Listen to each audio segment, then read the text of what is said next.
Everyone has friends. Sometimes our friends can ruin our reputations. Other times, our friends can uplift us. You see, what matters is not the amount of friends we have, but what kind of friends we choose in our lives. Today, I'm going to be telling you why you should choose your friends wisely. And I'm going to be providing a real world example as well as some reasons as to why you should choose your friends wisely. This video acts as another self-guide video. Yes, we're back at it again. I'm going to be telling you a couple reasons why choosing your friends wisely is important, because this is a topic that needs to be addressed more as well. People are losing friendships left and right, and these reasons are things you can come back to at any time, at any given time, as reference, so you can kind of practice these tools and applying these tools into your daily life so you can keep the right connections long term. Before I get into my example, let me hit you with a couple of facts. The light.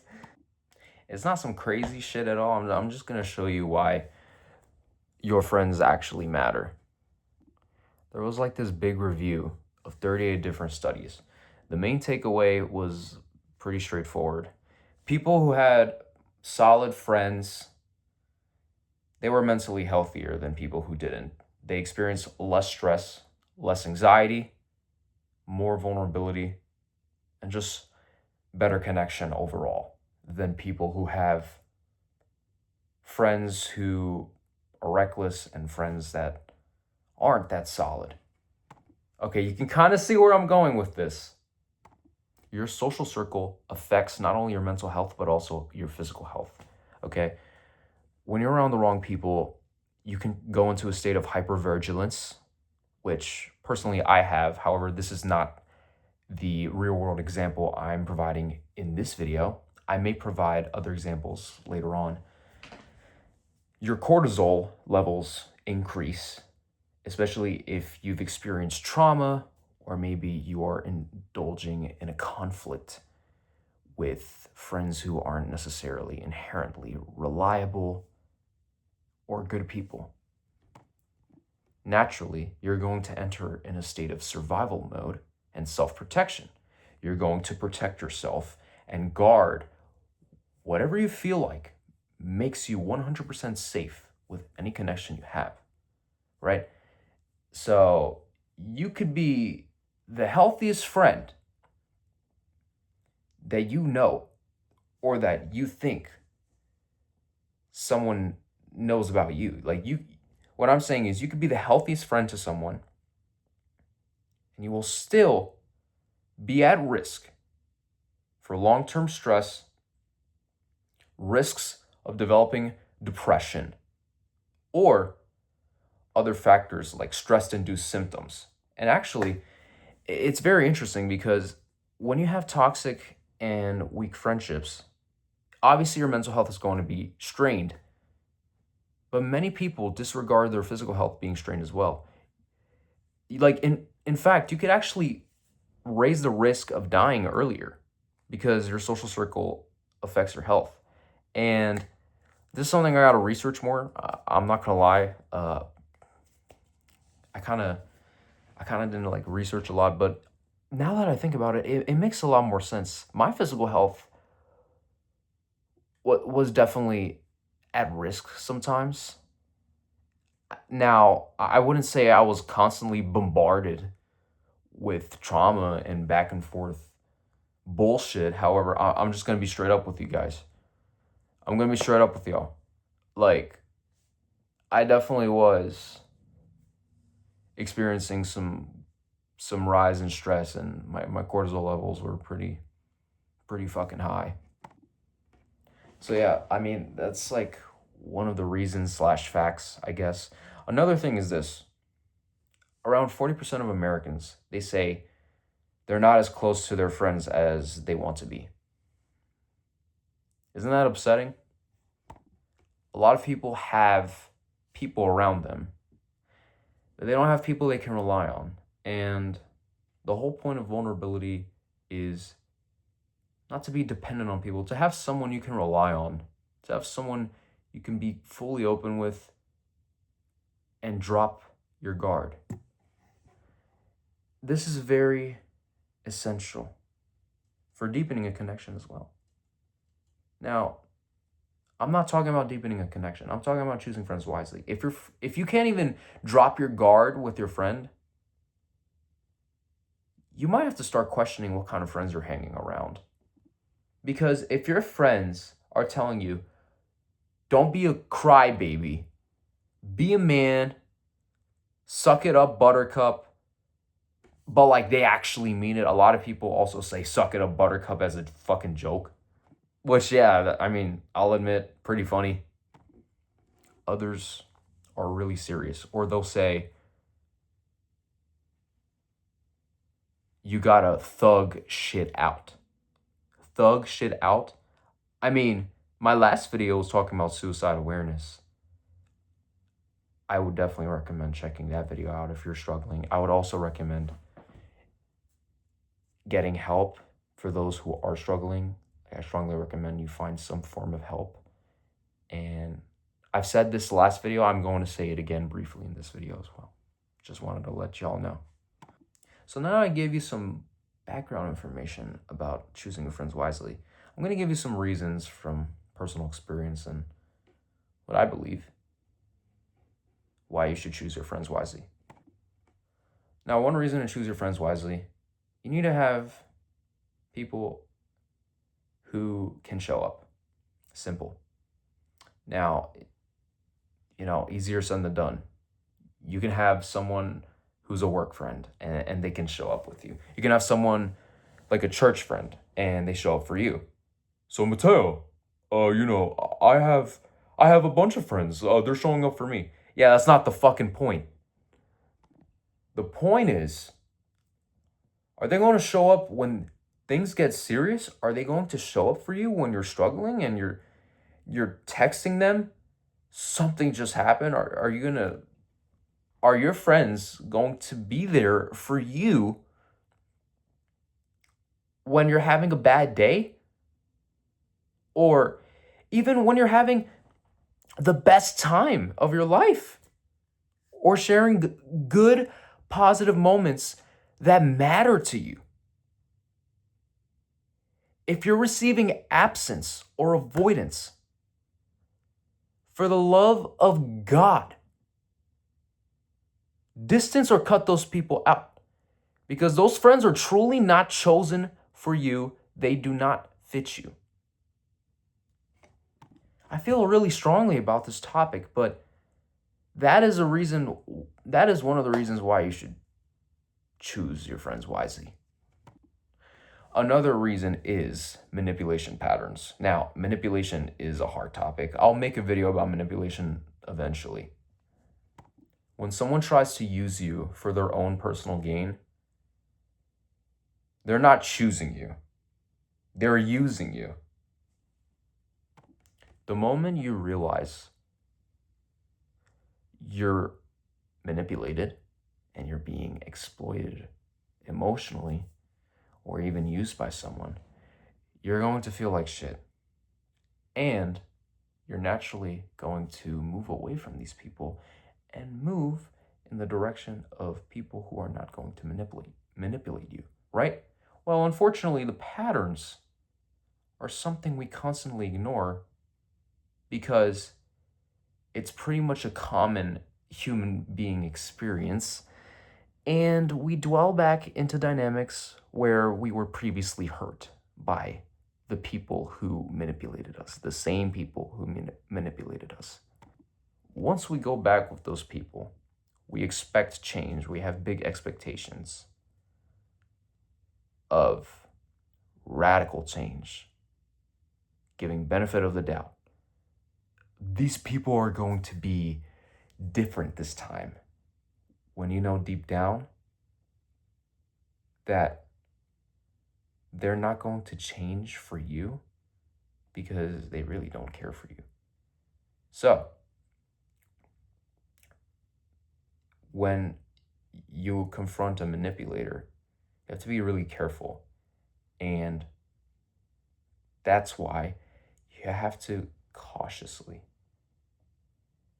and deliberately move away from anyone who manipulates you or uses you instead of actually wanting a connection, because you'll end up confused. And confusion is the biggest nightmare of social dynamics. Another reason you should choose your friends wisely is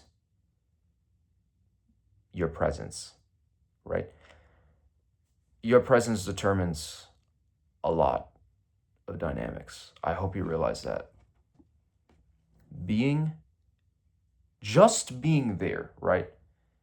Being present in a friendship is going to tell you who is going to be your friend and who is not. Not only are the circumstances going to reveal who's your friend and who is not, they're going to reveal who doesn't actually like you because they're probably jealous of what you do.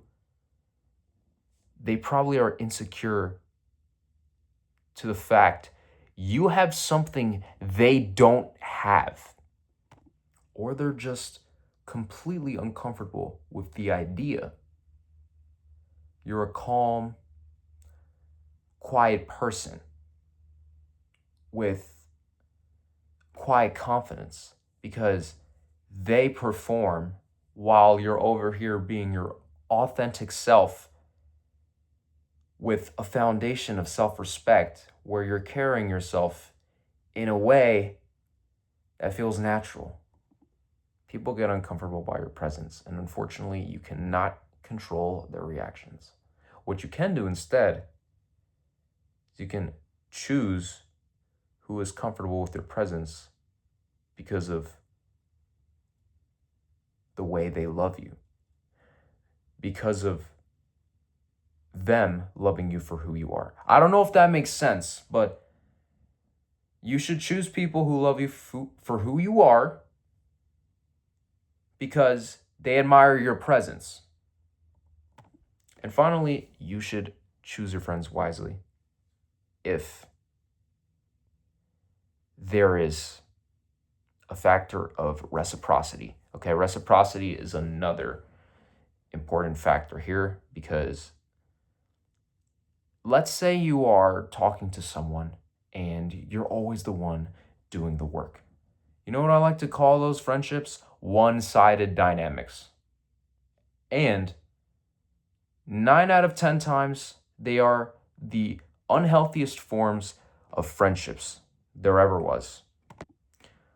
So you have to find people who are not only going to match your energy, but they're going to reciprocate the energy back onto you, and positive energy specifically.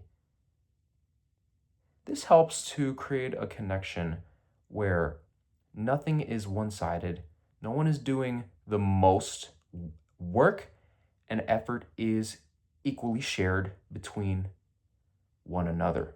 And also, you're not going to be drained by the cost of performing or even using all the emotional labor that you're pouring out onto the dynamic. You don't need any stress. What you need is reciprocity. And frankly, everyone should have a level of reciprocity in any connection or friendship they have. Because when you choose someone who reciprocates with you, life becomes 100% easier. Life becomes 100 times easier. You won't have to navigate any mixed signals. What you will be navigating is alignment. And ultimately, you want alignment. You may not say you want alignment, but everyone wants alignment to a certain degree.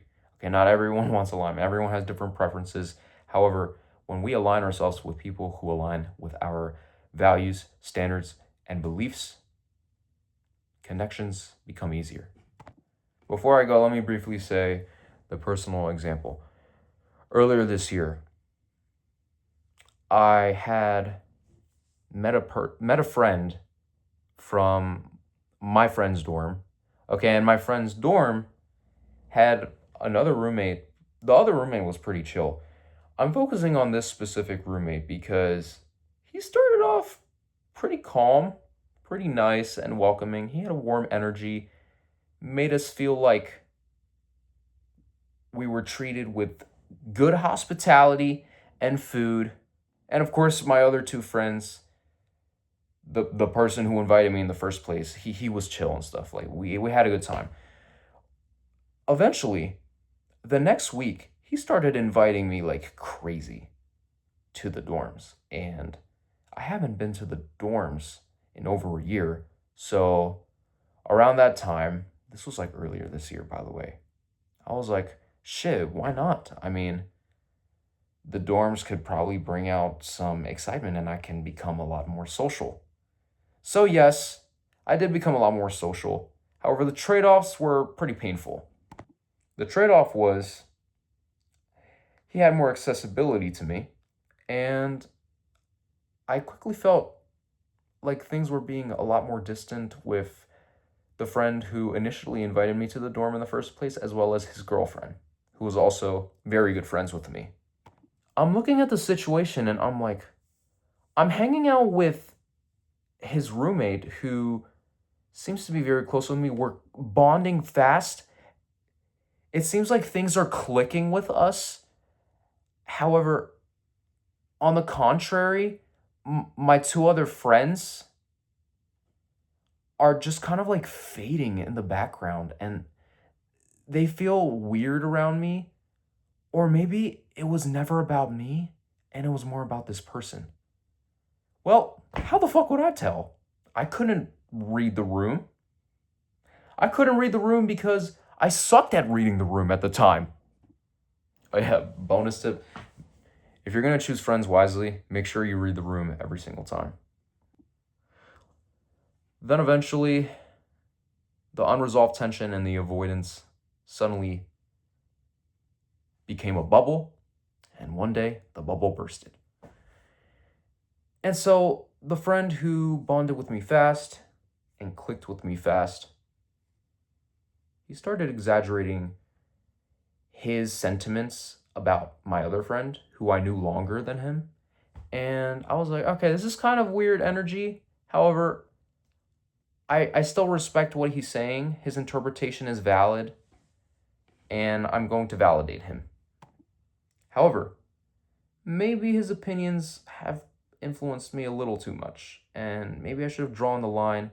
Of course, I wasn't afraid to implement boundaries with him, as I did implement some boundaries. However, I didn't think I was necessarily strict or coherent. So then eventually, when I kept seeing like my other friend who invited me to the dorm, he was giving me like weird faces and stuff, and I was like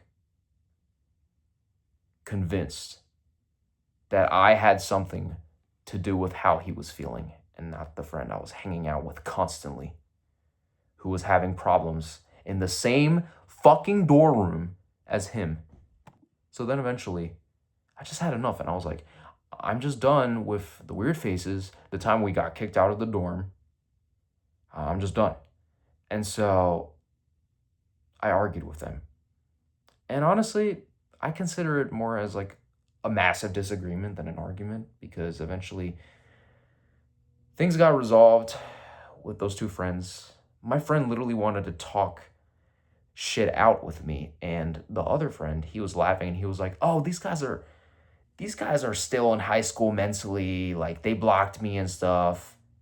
Bro, you're literally adding fuel to the fire and you were also feeding me your bullshit about them. So no shit they're going to be on your ass. No shit they're going to block you.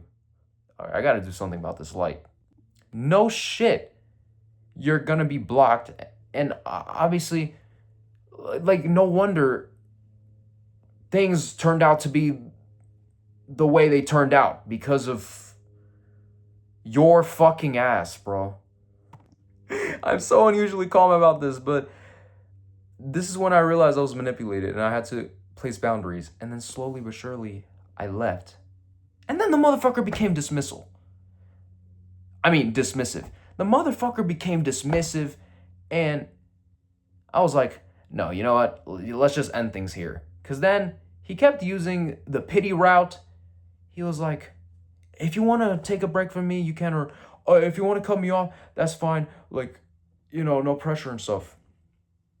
Bro, you're fucking baiting me to make me feel bad and say, no, I don't need to take a break. You're telling me to come back to you and not prioritize my mental health or practice self-respect. Fuck you, honestly.